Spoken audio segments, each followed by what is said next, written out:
70%. So, Mr. President, would you please stop attacking people who've been successful in their lives? Some of those 1%, incidentally, are on that list for 1 year. They sold the business. They sold the family farm. They pop up into the 1%. And again, if this is such a problem, if this is the existential threat to America, why didn't you do anything about it and make it a priority for the last 4 years? All the billionaires are giving them money for that campaign. Yeah. Go ahead, Dana. Well, I found a couple of things, Galling. Yeah. One of them, he said we have to get dark money out of politics. Just last week, he gave George Soros the Medal of Freedom at the White House.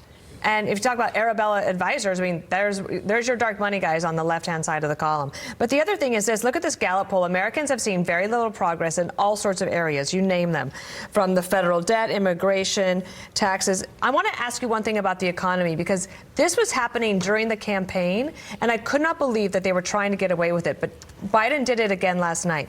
When they talk about the economy and bringing back jobs, they never mention COVID. They just say, we had all this record explosive job growth. And aren't we amazing? And aren't we great?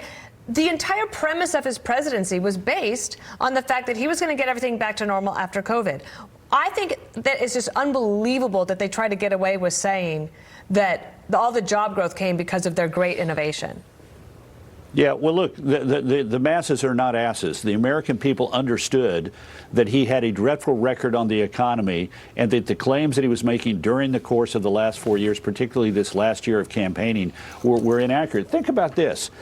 The last quarter of 2020, the economy was growing faster than in the final quarter of 2024. We had inflation was less. It was like just over 1%, less than the last quarter of 2020 when Donald Trump was in office versus the last quarter that Joe Biden is. And the jobs were growing faster in the final quarter of Donald Trump's administration than they're growing in the final quarter of Joe Biden's administration. So that doesn't take into account the problems with the border that exploded on his watch, the weakness that America demonstrated around the world, capsulized in that dreadful moment of withdrawal from Afghanistan and the disaster in Kabul. And then the consumer confidence is growing today because he's going out.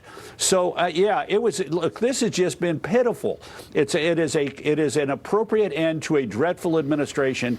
And God bless Joe Biden and bless him in his final years of life in private sector. But good riddance. Frankly. I said earlier it felt like a bag of coal. Last topic here.